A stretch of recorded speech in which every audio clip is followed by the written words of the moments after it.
नमस्कार, आप देख रहे हैं विपक्ष ऑलवेज बेदम। मैं हूं राधिका राज। कल पश्चिम बंगाल में सियासी ड्रामा चलता रहा। हुमायूं कबीर के एक ऐलान पर मुर्शिदाबाद में 1200 से ज्यादा मौलानाओं ने इकट्ठा होकर कुरान पढ़ा और बाबरी मस्जिद 2.0 का निर्माण शुरू कर दिया। साथ ही सीएम योगी को चैलेंज किया कि हम तो बाबरी मनाएंगे, रोक सको तो रोक लो। इस पर चर्चा करेंगे कि आखिर हुमायूं कबीर चाहते क्या हैं। साथ ही बात करेंगे संसद में एक्सपोज हुए कांग्रेस के एजेंडे की, जहां बजट सत्र के दौरान राहुल गांधी ने एक बार फिर अपना टेप रिकॉर्डर चालू करते हुए अमेरिका पर सवाल उठाए। एक बार नहीं, दो बार नहीं, बल्कि कई बार अमेरिका और डोनाल्ड ट्रंप का जिक्र करते रहे, जिसके लिए उन्हें स्पीकर ने कई बार रोका भी, चेतावनी दी, लेकिन राहुल गांधी फिर भी अपनी हरकतों से बाज नहीं आए। तो कैसे सड़क से लेकर संसद में बवाल मचा, इन्हीं मुद्दों पर चर्चा के लिए मेरे साथ स्टूडियो में मौजूद है कैपिटल टीवी के editor in chief doctor Manish Kumar और executive editor Rajeev Kumar. Sir, आप दोनों का बहुत बहुत स्वागत है। धन्यवाद। सर, हुमायूं कबीर आखिर चाहते क्या हैं? देखिए, हुमायूं कबीर वहां पे हिंदुओं को अपमानित करना चाह रहे हैं, हिंदुओं को चिढ़ाकर बाबरी मस्जिद वहां बनाना चाहते हैं और इस पूरी प्रक्रिया में ममता बनर्जी उसके समर्थन में खड़ी है, क्योंकि इतने सारे लोग इकट्ठा हो जा रहे हैं, इतने सारे लोग वहां आ रहे हैं। हर जुमे के दिन लाखों लाख की संख्या में आज कुरान का पाठ हुआ और सारी सिक्योरिटी वो ममता बनर्जी की सरकार। तो आप इस चीज को समझिए कि ममता बनर्जी और हुमायूं कबीर दोनों एक ही सिक्के के दो पहलू हैं, जिनका एक ही एजेंडा है कि बंगाल में हिंदुओं के मनोबल को इतना तोड़ दो कि सामने में बाबरी मस्जिद बन रही हो और कोई हिंदू कोई कुछ बोल न सके।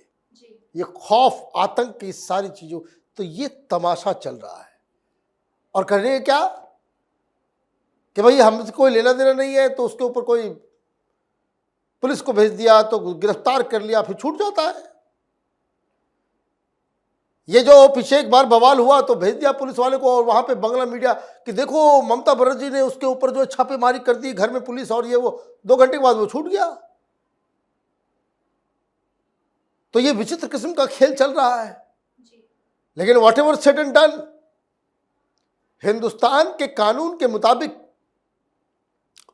कोई भी व्यक्ति अपने मन के हिसाब से अपने लिए कोई धर्मस्थल बना सकता है, मस्जिद बनाइए, कोई दिक्कत नहीं है। बाबरी कौन है? तुम्हारा दादा है वो कौन है? यह भी हुमायूं कबीर को मालूम है कि बाबर पैदा कहां हुआ।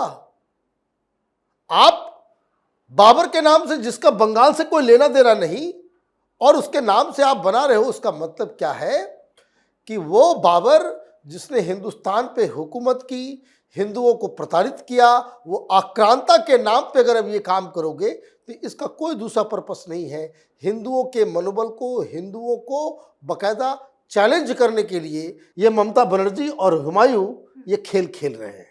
मतलब बाबरी के नाम से सारी दिक्कत है, और इसीलिए सवाल ये उठ रहा है कि क्या बाबरी का ख्वाब जो है हुमायूं कबीर का, वो कभी पूरा हो पाएगा? देखिए, वो बाबरी का ख्वाब नहीं देख रहा, वो इसका इस्तेमाल कर रहा है। और इस्तेमाल करने के पीछे का कारण भी स्पष्ट है कि वो चुनाव में कुछ फायदा चाहता है। और इसीलिए अब सवाल उठने लगा कि भारत में रहने वाले मुसलमान क्या भारत को पाकिस्तान बनाना चाहता है?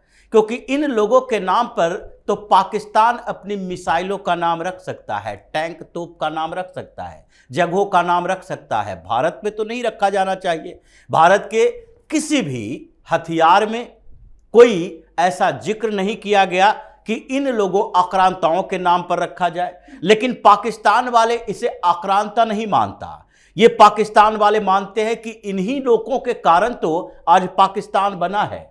अगर मुस्लिम आक्रांता नहीं होता तो फिर भारत में मुसलमान इतने पनपते बढ़ते ही नहीं, और फिर पाकिस्तान बनता नहीं। इसलिए वो गौरी, गजनी, शाहीन ये नाम रखता है अपने मिसाइलों का, जगहों का नाम रखता है, मस्जिदों का नाम रखता है। लेकिन हुमायूं कबीर ये भूल चुका है कि ये पाकिस्तान नहीं बल्कि भारत है, और इसीलिए उसने जो गलती की और जो गलती करने जा रहा है ये भारत के लिए और मुसलमानों के लिए अलग अलग मायने में सही और गलत माना जा सकता है। अगर देखा जाए तो मुसलमानों के हिसाब से इसने एक ऐसा काम कर दिया है जिससे कि मौका फिर से मिल रहा है हिंदुओं के लिए कि क्या इनके राष्ट्रभक्ति पर, इनके वफादारी पर, देश के प्रति सम्मान पर विश्वास किया जा सकता है। और यही पश्चिम बंगाल में चल रहा है। ममता बनर्जी पूरी तरह से कंफ्यूज है, इसे रोक भी नहीं सकते और इसे बढ़ा भी नहीं सकते, क्योंकि हुमायूं कबीर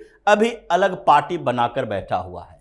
तो इसलिए वो सुरक्षित रख रही है, मुसलमानों को अपने साथ रखने की कोशिश कर रही है, और हुमायूं कबीर को पर्दे के पीछे से किसी न किसी तरीके से उसके खिलाफ कोई केस दर्ज करने की कोशिश कर रही है। मतलब हुमायूं कबीर अंदर हो लेकिन बाबरी का प्रकरण चलता रहे, उसके पीछे कोई खड़ा हो, मुसलमान वहां इकट्ठा हो और ये सोचने पर मजबूर हो जाए कि नहीं नहीं, ममता बनर्जी हम लोगों को तो सुरक्षा दे ही रही है और ये सुरक्षा केवल ममता बनर्जी दे सकती है। इसलिए मुसलमान इन पार्टियों को, यानी ओवैसी की पार्टी के साथ अगर इसका गठबंधन होता हो, हुमायूं कबीर की पार्टी हो, सिद्दीकी की आईएसएफ हो, या फिर दूसरी मुस्लिम पार्टियां वहां पर चुनाव लड़े, तो उन लोगों पर अविश्वास मुसलमानों का हो, वो सोचने पर मजबूर हो जाए कि हमारे संरक्षक तो केवल ममता बनर्जी हो सकती है, और फिर से पहले की तरह वो एकजुट होकर टीएमसी को वोट दे। अब समस्या कम्युनिस्ट पार्टियों के लिए है, कांग्रेस के लिए है कि क्या ये लोग भी इस सियासी मैदान में उतरेंगे, क्या ये लोग समर्थन या विरोध पर कुछ भी बात करेंगे। भारतीय जनता पार्टी चुपचाप देख रही है, और जो स्टैंड क्लियर हुआ है ये उत्तर प्रदेश की तरफ से हुआ कि नहीं नहीं, यहां से तो हम बाबरी मस्जिद को बनने से रोकने के लिए कुछ भी कर लेंगे। अब योगी आदित्यनाथ को एक मौका मिला है कि जिस तरीके से वो स्टार प्रचारक अभी भारतीय जनता पार्टी के लिए बने हुए हैं अलग अलग प्रदेशों में, उससे ज्यादा आक्रामक रुख इनका देखने को मिलेगा पश्चिम बंगाल की राजनीति में। इसलिए इन्होंने अभी से ही ऐलान कर दिया, और इनके उत्तर प्रदेश के दूसरे हिंदू संगठन भी पश्चिम बंगाल में जाकर केवल बाबरी मस्जिद का विरोध नहीं करेगा, बल्कि बाबरी मस्जिद के साथ ममता बनर्जी का भी विरोध करेगा। और पश्चिम बंगाल के हिंदुओं को सोचना पड़ेगा कि हमें किसका शासन चाहिए, योगी आदित्यनाथ जैसा मुख्यमंत्री चाहिए या ममता बनर्जी जैसे मुख्यमंत्री चाहिए। तो इसलिए अभी सियासी ड्रामा जो चल रहा है उसमें सबसे ज्यादा परेशान ममता बनर्जी ही है। ममता बनर्जी भी परेशान है और हुमायूं कबीर भी, और इसीलिए सवाल उठ रहा है कि एक तरफ ये सब भी परेशान है और दूसरी तरफ राहुल गांधी भी। देखिए, राहुल गांधी परेशान नहीं है, राहुल गांधी सबको परेशान कर रहे हैं।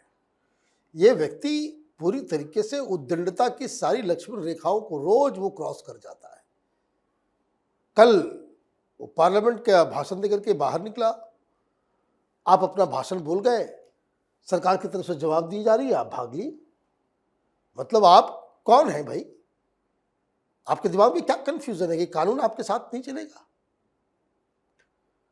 आपको जो मन आएगा आप बोलेंगे। कल फिर आपने चेयर की बेइज्जती की।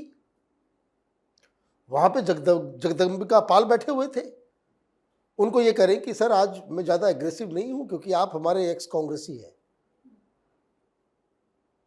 आपका दिल इधर ही लगा हुआ रहता है, इसलिए जो है हम बड़ा आज एग्रेसिव नहीं, मतलब आपको आज छोड़ दे रहे हैं। उस चेयर पे कोई दूसरा बैठा होता तो फिर हम देखिए फिर क्या करते, हाउस चले नहीं देते। ये मानसिकता है, फ्यूडल लॉर्ड है हम, कानून हमारे ऊपर नहीं। तो उनको कहना पड़ा कि भाई आप इस तरह की बातें मत कीजिए, I am presiding the meeting, मैं अभी चेयर पे बैठा हूं, कम से कम उसका सम्मान कीजिए। लेकिन सम्मान देना कहाँ आता है? वो बाहर निकले, जोशी जी वहां से गुजर रहे थे, हाथ पकड़ लिया कि साथ में ही जो है आप भाषण कीजिए, प्रेस कॉन्फ्रेंस कीजिए। उन्होंने झड़का। अब आपने क्या किया? और हर बार ये करना पड़ेगा क्योंकि आपकी उद्दंडता, आपको जो मन आता है सो बोल देते हैं, आप चले जाते हैं। तो विशेषाधिकार का नोटिस जो है दिया गया है, कल तक टाइम दिया गया था 5 बजे तक का, तो उसका तो कोई जवाब आया नहीं है। तब इनके ऊपर कार्रवाई होगी और होना भी चाहिए। देखिए, वो शोर शराबा करते हैं, पार्लियामेंट चलने नहीं देते हैं। वो बताते कि नहीं भाई ये तो अधिकार है विपक्ष का कि पार्लियामेंट को डिसफंक्शनल कर दें, इससे बड़ा टूल हमारे पास नहीं है। चलो भाई, फिर वेल में घुस जा रहे हैं, स्पीकर के ऊपर कागज मार रहे हैं, किताब मांग रहे हैं, फाइलें फाड़ रहे हैं। उस पर कुछ एक्शन होता है तो महिलाओं को आप भेज देते हो प्रधानमंत्री मोदी के साथ धक्का मुक्की करने के लिए, और उससे भी मन नहीं भरता है। आप जो है स्पीकर साहब के चैम्बर में जाकर के मां बहन की गालियां दे रहे हो। आप रिजिजू साहब ने क्या कहा, कितनी गंदी गंदी गालियां दी गई, इसको पब्लिकली बोला नहीं जा सकता। तो एक ही चीज बचा हुआ है ना राहुल गांधी की तरफ से कि लोकसभा के अंदर जूते चप्पल चले, जूडो कराटे का ज्ञान देकर के ही चले आए। वो जूडो कराटे में क्या होता है नहीं होता है, तो ये राहुल गांधी को रोकना पड़ेगा। बहुत सारे लोग कह रहे हैं कि भाई ये गलती राहुल गांधी की। हमने ना, राहुल गांधी तो गलत कर ही रहा है। गलत करते हुए आपकी आंखों के सामने गलत हो रहा है और आपकी चुप्पी आपको उस गलत का जो हिस्सेदार बना दे रही है। He must be thrown out from Lok Sabha. ये व्यक्ति सब कुछ तबाह बर्बाद कर देगा, बाद में आपको वो एक्शन लेने पड़ेंगे, लेकिन बस सवाल इतना ही है कि सब कुछ बर्बाद करके मार पीट सब कुछ लोकसभा के अंदर हो जाए, तब आप एक्शन लोगे या उसके पहले लोगे, ये सरकार को डिसाइड करना पड़ेगा। मतलब राहुल गांधी तो गलत कर ही रहे हैं और इसीलिए सवाल उठ रहा है सर कि उनका एजेंडा क्या है। देखिए, एजेंडा एक ही है, देश को बदनाम करना, टुकड़े करना, किसी भी तरीके से उस अपॉर्चुनिटी को आने देना जो कि इनके मेहनत से नहीं बल्कि इनके डिस्ट्रक्टिव माइंड की उपज हो। यानी अभी राहुल गांधी थक चुके हैं इस बात के लिए कि लोगों में अपनी विश्वसनीयता पैदा करो, और कांग्रेस जब ऐसे मोड़ पे आती है तो इसके पास 2-3 हथियार होते हैं, जो पहले भी हो चुका है। जब कांग्रेस की सरकार गई, इंदिरा गांधी हार गई, तो उसके बाद इन लोगों ने एक प्रोपेगेंडा तैयार किया और कहा कि देखो, कांग्रेस ही इस देश में ऐसी पार्टी है जो आपको स्थिर सरकार दे सकती है। मोरारजी देसाई और चौधरी चरण सिंह दोनों ही ज्यादा दिन तक प्रधानमंत्री रह नहीं पाए, सरकार चल नहीं पाई जनता पार्टी की।